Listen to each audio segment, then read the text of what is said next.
I think most players would get a £110 million transfer budget and think they have to spend it all. And I looked at that for maybe all of 30 seconds. There was really nobody out there I was willing to spend a huge amount of money on that was going to make my team appreciably better than it already is. I've got a strong squad.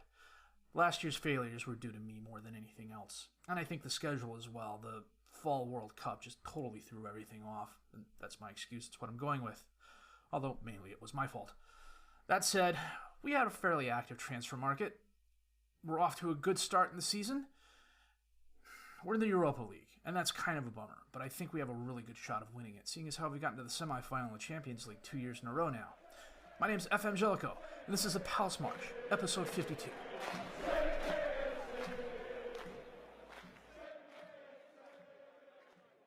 And we'll start here on the transfer windows. On the outs, a decent amount of loans. A lot of them are in-between players. They're older than the under-18 squad.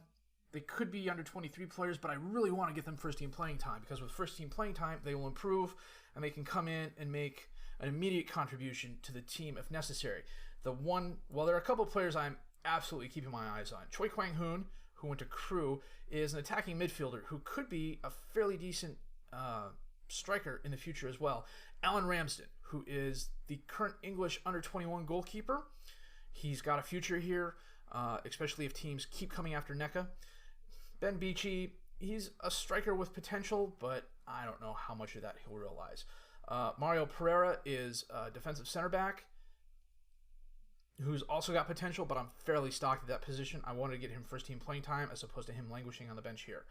On the outs, Timi Sobowale and Lachlan Williams left on freeze. Sobowale was a defensive left back with potential. He just never realized it. I wasn't going to keep him here, and Motherwell came in for him before the end of last season, which was fine.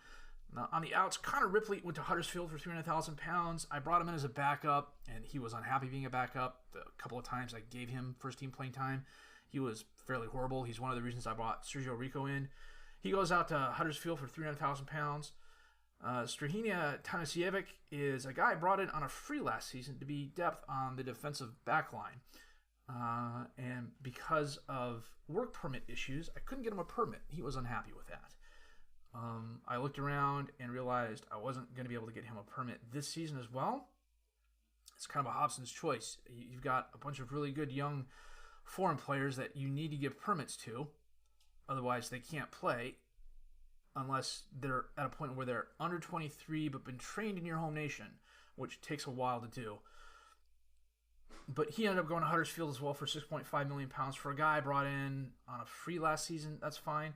Stoke made an unsolicited offer for Song. I think they looked at who I'd brought in and who was on the team and realized he wasn't going to get first team playing time here. So they came in and they underbid for him.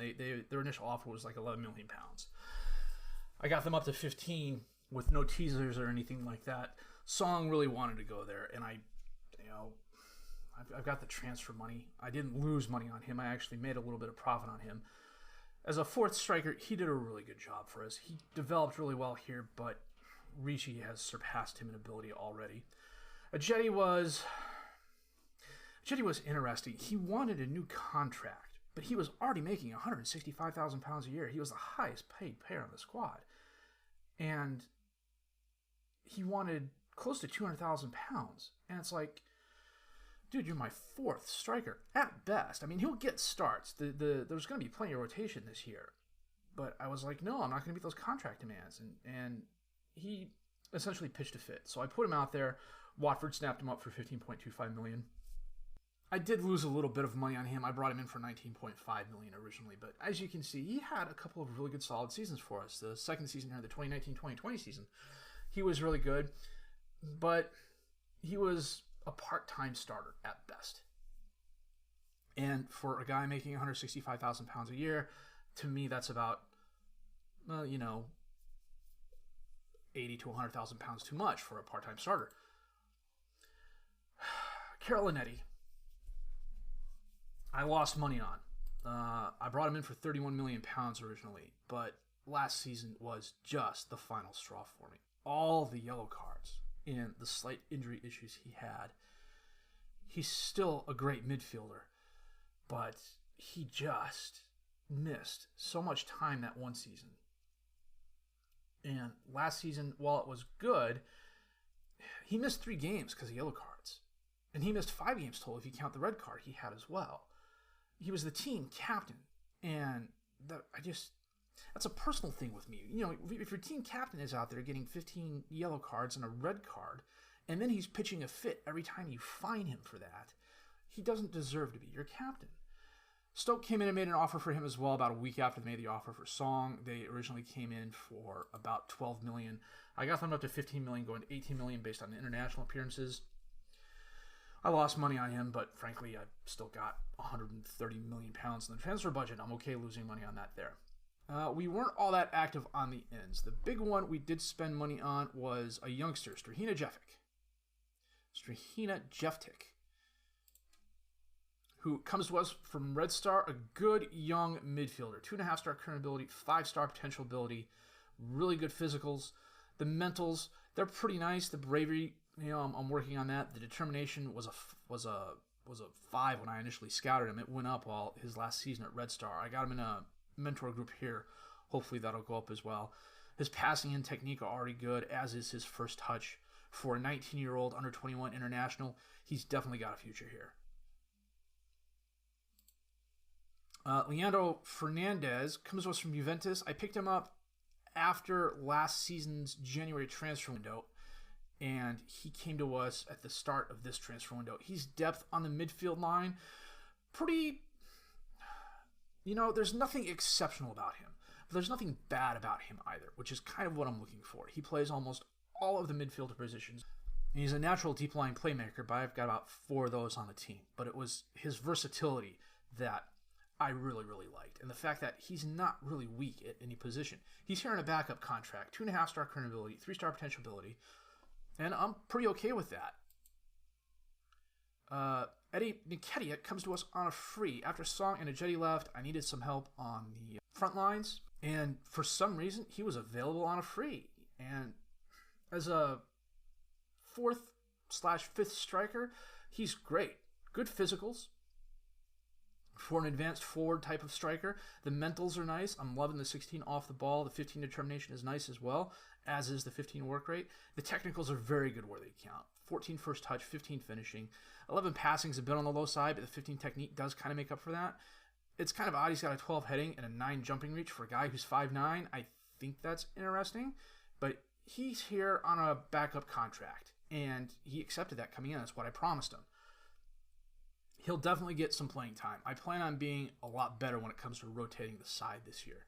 Dale Askew is part of the youth movement project here. My under 18s and under 23s are fairly decimated. I did not keep any of my youth intake players from last season.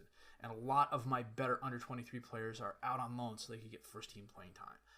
So those squads, half the U18 squad is gray. It really jumps out at you. He's got potential, and that's the big reason I brought him in. The physicals are improving, the mentals are improving. The 2 braveries a bit on the, that's just it's bad. There's no other way to put it. His technicals, the 15 first touch is nice, as is the 15 technique. That's kind of what attracted me to him. If he develops here, that's great. At best, I think he would be a rotation player here. But if he improves to, 2.5, 3 stars, I know I can sell him on for money. Joe Harris is a lone player from Tottenham, a striker. I wanted a 5th striker on the squad, and he was the best available. To be honest with you, I'm kind of surprised Tottenham let him come here. But really good young player. Good physicals, good mentals, good technicals. Plays an advanced forward who is very strong on the left foot. I don't want to overuse Ricci this year. And he will be Ricci's primary substitute. I suspect there will be times where Ricci will play 60 to 75 minutes, 3 or 4 games in a row, and Harris will come in to spell him for the last part of the game. Then Harris will start a couple of games, and Ricci will come in and spell him. The other thing I like about him is that Ricci is an advanced forward, and that's all he is at the moment. Harris is accomplished at several other positions, and even though he's not that good with the right foot, I have no problems playing him at any of my 3 forward positions. I'm hoping he makes a big contribution this year. And frankly, that's our transfer window. 7.5 million spent, 52 million pounds out. We've got 130 million left in the transfer budget. We're close on the wage budget, but frankly, with a transfer budget like that, we've got plenty of wiggle room. There was a screen that popped up. I wish I could remember how to get back there. Is it wages? You know what? Maybe it's Premier. Let me check something here. Now, it's a screen that popped up right at the end of the transfer window about wage budget. And it compared all the teams in the Premier League and who was spending what. We're 20th, and we're spending 1.5 million. Manchester is spending 5 million pounds on a wage budget. And then one of the teams that got promoted this year, Sheffield United, their wage budget's 750,000 pounds a week. So, as you can see, William Gubbles already off to a flying start and a 9.3 rating. We've played one game this season thus far, and that was at Sheffield United. This is the TCS skin. I use this skin a lot in FM19, and the guy who created it didn't create it for FM18. And then he kind of sort of created it for FM19 and then decided he got tired of people asking him for bug fixes and everything like that. He put it out there for a while, and then he took it down. And then Work the Space, Jack, came to him and was like, I really like your skin. What will it take to get you to customize it for me? And he put it back out there. This is the dark version of that skin because, frankly, I can't stand the purple. I really like it. It's nice. It's clean. The font is nice. The screens are well ordered. You know, I like this being over on the left as opposed to the right. The quibbles I have with it are exactly that, quibbles. You know, this stuff here, the colors just, they don't look right to me. I'm positive there's a way of going in and fixing that. I just don't know what it is. I can figure that out and fix it myself, though, in the future, I believe. That said, we had a fairly quiet, friendly season, for lack of a better word. I didn't play a lot of games, and we absolutely dominated a couple of them. Sassuolo was a really nice win. They're a fairly decent Serie A team. Juventus was a nice win, if only because Tonali got sent off on a red card in the 5th minute. A man down, and we still managed to put 3 up on them. And they did not start a really rotated side. I mean, they rotated everybody out at the half. Yes, as you can see, Cristiano Ronaldo is still playing. He's 38 years old. He's got the makings of a good fitness coach, but he wants to be an assistant manager. And chances are someone will probably give him that opportunity. But our first match of the season was at the aforementioned Sheffield United, and we beat them 3-0. William Gubbles, a brace of goals in the 27th and 59th minutes. Joe Harris, a goal in the 82nd minute. We just, as you can see, we dominated them. 29 shots, 9 on target to their 9 and 4. I was on balance for the better part of 60 minutes of the game, and we were still driving forward.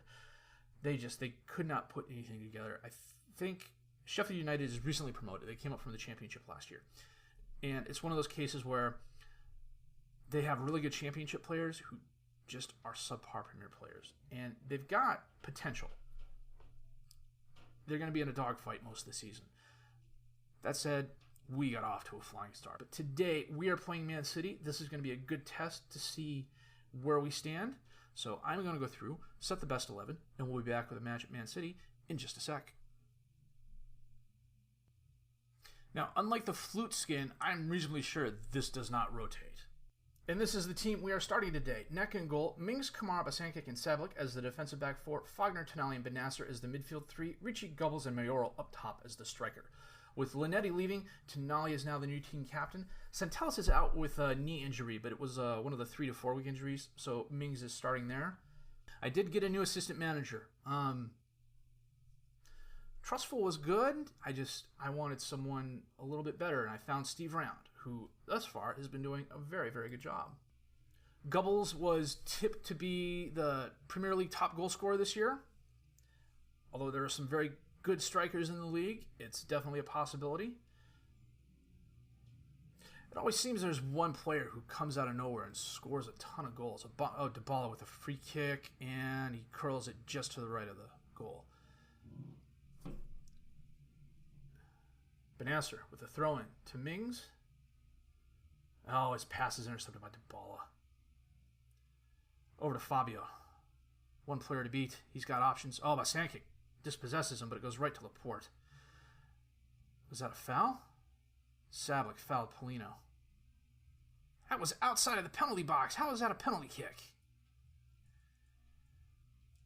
Oh, and Neca with a nice save. Well done. He got a new contract and a £104 million minimum release fee.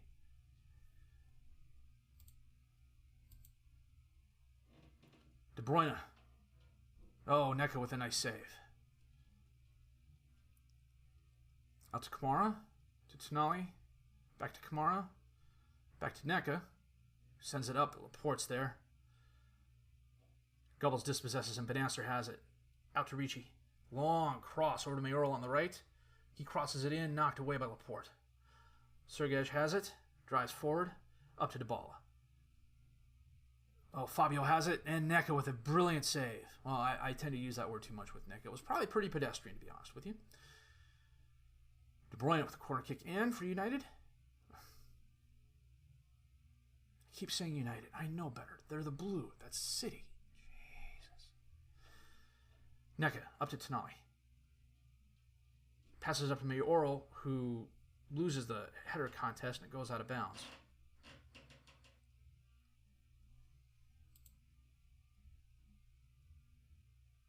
A lot of highlights this first half.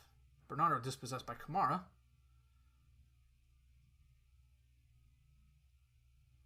What the...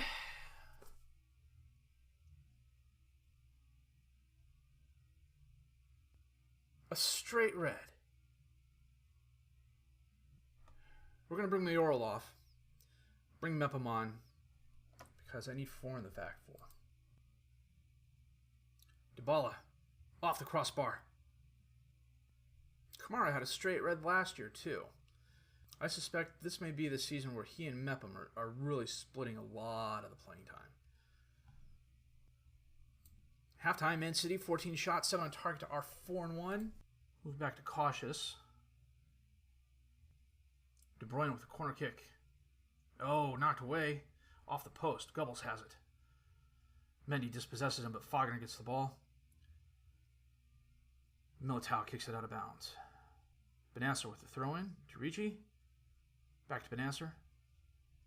Over to Mings, to Tonali. Across the box, up to Gubbles, back out to Tonali. All the way out to Sablik, who's on the right alone. He crosses it in, but it's knocked away in the crowd. Fagner has it. Over to Tonali. Back out to Sablik on the right. He crosses, well, he sends it over to Fagner. To Tonali, top the... Oh, whoa, holy cow, what a shot. I read an article that said Sandro Tonali is this generation's Pirlo. And I couldn't agree more. Look at this. I need to download like this gunshot sound when stuff like that happens. I know I've said that before, but wow. Okay, we're going to make a couple of changes here. Luis is going to come on for Benasser. He's going to switch to the deep line playmaker. Tonali's going to have the box-to-box midfielder. We'll praise the boys. Hopefully it doesn't overwhelm them. God, the ball is on a 5-9 for City. De Bruyne, corner kick. Fabio in front of the box, kicked out by Mepham. De Bruyne again with a corner kick. Out to Bernardo. Drives forward, dispossessed, but it goes right to Dybala. Oh, Dybala gets around, but his shot hits the post. It goes out of bounds. Gubbles with a free kick. Off the crossbar. Sergej knocks it out of bounds. Mings with the throw-in. Sergej steps in front of it. Fabio has it now. He's driving forward. Passes up in space while Polino picks it up. Oh, Polino tries passing, but he bounces it off a Palace player, then takes a shot from about 20 yards. Then 3 minutes of extra time. Mendy with the throw-in to Dybala. Back out to Mendy. Basankic knocks it away, but Calabria's right there to pick it up. Sends it to Sergej. Back to Calabria. To De Bruyne. Oh, and his shot curls just outside the left post. And that is the game. A man down and a Tonali 53rd minute rocket of a shot sees us through. They had 28 shots, 13 on target, to our 9-3. Wow, Dybala had a horror show of a game. And that puts us in second place, tied with Chelsea. Darn right you're accepting your fine. Jeez, a straight red. You know what? We're going to come back for our first Europa League group stage game. I don't know who we're playing. And we'll probably skip the League Cup third round. I don't know. We might do a double live comm. We'll see how it goes. But that said, we are off to a flying start. And I am okay with that. What I'm not okay with is the straight red by Kamara.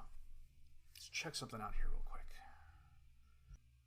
Now, he's maxed out on ability, and he's a very good center back, but he just keeps doing stuff like that. It's going to be annoying as heck. In fact, I've got the depth to cover him, actually. So, that said, we are going to come back for our first Europa League group stage game here in a little bit. Hopefully, we can keep this fast start up and get ourselves positioned for when we do eventually stumble. That way, we're not going to be falling all the way down to mid-table and be on the outside looking in come later in the season. If you liked what you've seen and heard, please have a like, subscribe to the channel for more content. Questions, criticisms, comments, leave them down below. I'll answer those as fast as I can. My name is FM19, and I thank you for watching.